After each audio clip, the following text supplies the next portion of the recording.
Hi students, my name is Faiz Sakir. Welcome to second lesson of your geography, Abiotic resources, land, soil and water. बच्चों, आज के इस video में हम लोग वाटर रिसोर्सेज को डिस्कस करेंगे, वाटर रिसोर्सेज के बारे में पढ़ेंगे। कहता है like land and air, water is also an important component of natural environment. कहता है क्या कि लैंड और एयर की तरह, मतलब जमीन और हवा की तरह, वाटर भी जो है वह नेचुरल इन्वायरमेंट का बहुत ही इम्पॉर्टेंट कंपोनेंट है, बहुत ही इम्पॉर्टेंट हिस्सा है। Water is not only essential for drinking purposes. कहता है कि पानी ना सिर्फ जो है वह हम पीने के लिए उसका इस्तेमाल करते हैं, ना सिर्फ पीने के लिए वह जरूरी होता है, but it also provides shelter to many of the organisms। बल्कि आप देखेंगे कि पानी जो है वह बहुत सारे ऑर्गेनिज्म्स को शेल्टर प्रोवाइड करता है। बहुत सारे जीव जंतु जो हैं वह पानी के अंदर ही पाए जाते हैं, पानी जो है उनका घर होता है। It is a tasteless and colourless substance. कहता है कि पानी जो है वह एक टेस्टलेस और कलरलेस सबस्टांस होता है, मतलब पानी का कोई भी टेस्ट नहीं होता है और ना ही उसका कोई कलर होता है। That covers about 3/4 of the earth surface. कहता है कि आप देखेंगे कि पानी जो है, मतलब अगर हम अपने अर्थ सरफेस को 4 हिस्सों में बांट दें तो आप देखिएगा कि 3/4 जो है वह आप देखेंगे कि वाटर है। The earth is therefore called the water planet और ब्लू प्लैनेट। कहता है कि चूंकि जमीन का 3/4 हिस्सा जो है वह पानी है, इसीलिए जो है हम अर्थ को वाटर प्लैनेट और ब्लू प्लैनेट भी कहते हैं, क्योंकि पानी की वजह से 3/4 जो है वो वाटर है, पानी की वजह से देखेंगे कि ये जो है ब्लू दिखाई देता है। The earth has both fresh as well as saline water. कहता है कि अब देखिएगा कि अर्थ सरफेस पर फ्रेश मतलब मीठा पानी, जिस पानी को हम लोग पीते हैं, इस्तेमाल करते हैं पीने के लिए। सैलाइन या अल्कलाइन का मतलब होता है, अल्कलाइन या सैलाइन वाटर का मतलब होता है जिस वाटर में सॉल्ट का कंटेंट ज्यादा होता है, नमक का कंटेंट ज्यादा होता है, उसको सैलाइन या अल्कलाइन वाटर कहते हैं। तो कहता है कि अर्थ सरफेस पर ना सिर्फ फ्रेश वाटर पाया जाता है, बल्कि सैलाइन और अल्कलाइन वाटर जो भी पाया जाता है। About 97.3% of the Earth's water is saline। कहता है क्या कि अर्थ के सरफेस पर जितना पानी पाया जाता है उसका 97.3% पानी जो है वह सैलाइन होता है, खारा होता है, उसमें सॉल्ट का कंटेंट जो है वह ज्यादा होता है। सिर्फ 2.7% पानी ही फ्रेश होता है, मीठा होता है। About 70% of the fresh water occurs as glaciers and ice sheets in the mountainous regions, Greenland and Antarctica। और कहता है कि आप देखेंगे कि ये जो फ्रेश वाटर जो है 2.7%, उसका 70% फ्रेश वाटर जो है वह ग्लेशियर्स के फॉर्म में, आइस शीट्स के फॉर्म में माउंटेनियस रीजन्स में पाए जाते हैं, ग्रीनलैंड में और अंटार्कटिका में पाए जाते हैं। Fresh water is also found in the reverse. कहता है कि मीठा पानी आपको जो है नदियों में मिल जाएगा, स्ट्रीम्स में मिल जाएगा, पॉन्ड्स एंड लेक्स, मतलब पॉन्ड्स और लेक्स में भी आपको मीठा पानी मिल जाएगा। Melting snow is a source of fresh water. कहता है क्या जो है जब पहाड़ से बर्फ पिघलता है तो आप देखेंगे कि नदी वगैरह का फॉर्मेशन होता है, यानी कहने का मतलब जो है मेल्टिंग स्नो जो है वो फ्रेश वाटर का एक इंपॉर्टेंट सोर्स है। Most of the fresh water bodies are inaccessible. कहता है कि आप देखेंगे कि मैक्सिमम जो फ्रेश वाटर बॉडीज जो हैं वह इंसान के पहुंच में नहीं है, क्योंकि ये ग्लेशियर्स के फॉर्म में, आइस शीट्स के फॉर्म में, ग्रीनलैंड और अंटार्कटिका वगैरह में पाए जाते हैं, तो इंसान के ये पहुंच से बाहर है। The only 1% of it is available and useful for human beings. कहता है कि जितना भी पानी है उसका सिर्फ 1% पानी ही इंसान के पहुंच में है, मीठा है, जिसका आप इस्तेमाल कर सकते हैं। मतलब 100% पानी जो है उसमें आप देखेंगे कि 97.3% तो सैलाइन है, 2.7% फ्रेश है, उसका भी 70% आप देखेंगे कि जो है वह ग्लेशियर्स, आइस शीट्स वगैरह के फॉर्म में है। तो सिर्फ 1% पानी ही अर्थ सरफेस का जो टोटल 1% पानी है या उससे भी कम है, वही जो है इंसान इस्तेमाल कर सकता है। The oceans contain saline water of the अर्थ। कहता है कि आप देखेंगे कि समंदर में जो है जो पानी पाया जाता है वह सैलाइन होता है, मतलब उसमें सॉल्ट का कंटेंट, नमक का कंटेंट ज्यादा होता है। Due to extreme salinity it is not fit for human consumption.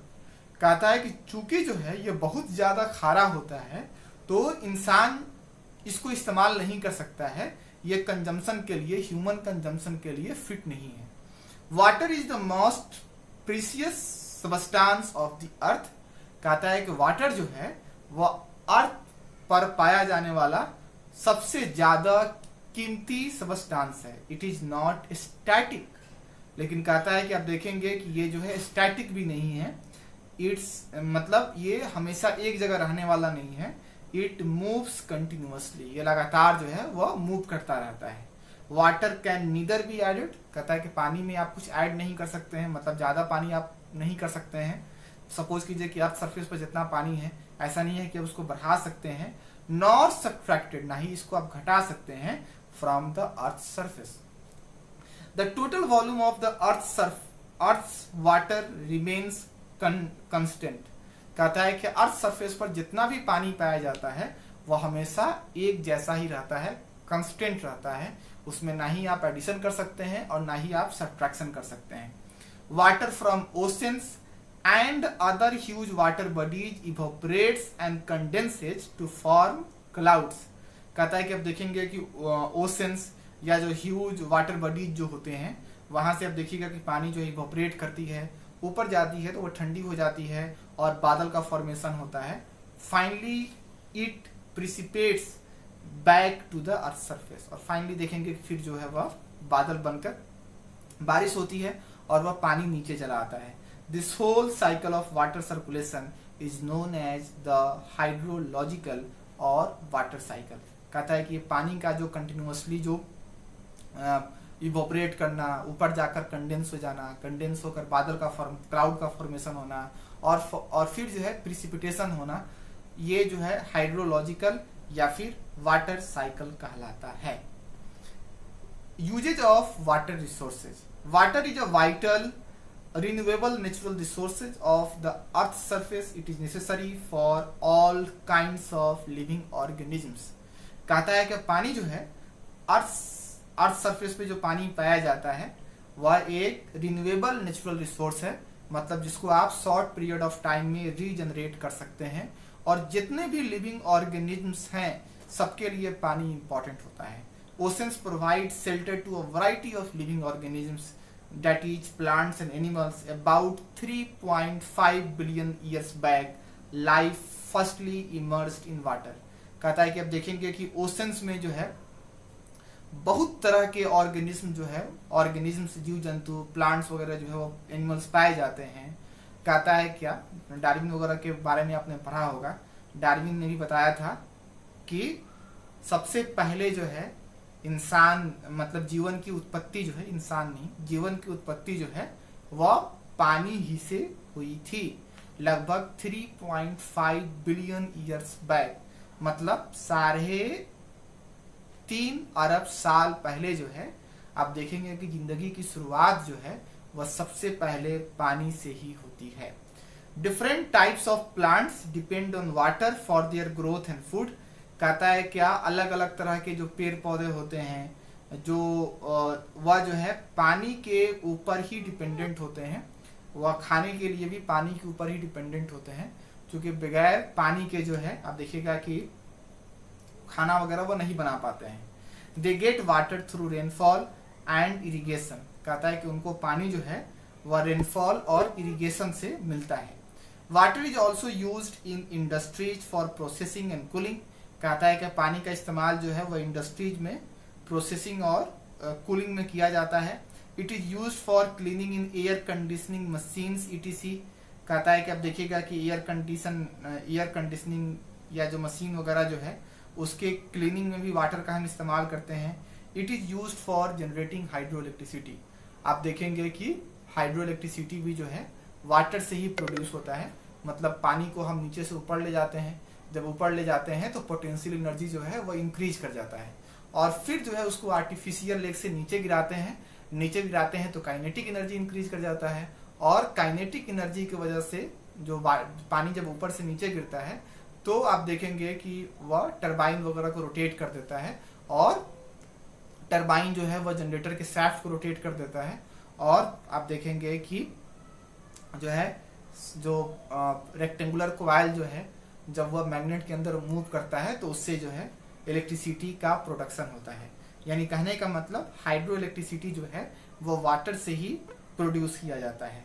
People use water for transportation purposes. In the early times water is most significant mode of transportation. कहता है कि लोग जो है एक जगह से दूसरी जगह जाने के लिए पानी का इस्तेमाल करते हैं। मतलब पानी के जरिए से, नदी के जरिए से, आप बोट वगैरह के जरिए से, जहाज के जरिए से लोग एक जगह से दूसरी जगह जाते हैं। पुराने जमाने में आप देखिएगा कि ट्रांसपोर्टेशन मतलब वाटर जो है वह ट्रांसपोर्टेशन का एक इम्पॉर्टेंट जरिया था। लोग जो है पानी के रास्ते से ही एक जगह से दूसरी जगह जाया करते थे। Water is use to meet our daily needs such as drinking, cooking, bathing, washing etc. कहता है कि पानी जो है वह हमारी बहुत सारी बेसिक नीड्स को पूरा करता है। जैसे पानी का इस्तेमाल हम पीने के लिए करते हैं, खाना बनाने के लिए करते हैं, नहाने के लिए करते हैं, कपड़ा वगैरह धोने के लिए करते हैं, या और चीज़ों को जो है वॉश करने के लिए करते हैं। It is also used for recreating such as swimming, fishing, boating and water surfing. कहता है कि देखिएगा पानी का इस्तेमाल लोग जो है वह स्विमिंग के लिए, फिशिंग के लिए, बोटिंग और वाटर सर्फिंग के लिए भी करते हैं। मतलब रिक्रिएशनल एक्टिविटीज में भी लोग पानी का इस्तेमाल करते हैं। तो उम्मीद है कि आज जो मैंने आपको पढ़ाया है वह समझ में आया होगा, वीडियो इंफॉर्मेटिव लगा होगा। अगले वीडियो में हम लोग वाटर रिसोर्सेज को ही कंटिन्यू करेंगे। थोड़ा सा बचा है, इसको हम लोग कंटिन्यू करेंगे। तब तक आप अपना ख्याल रखें, स्वस्थ रहें,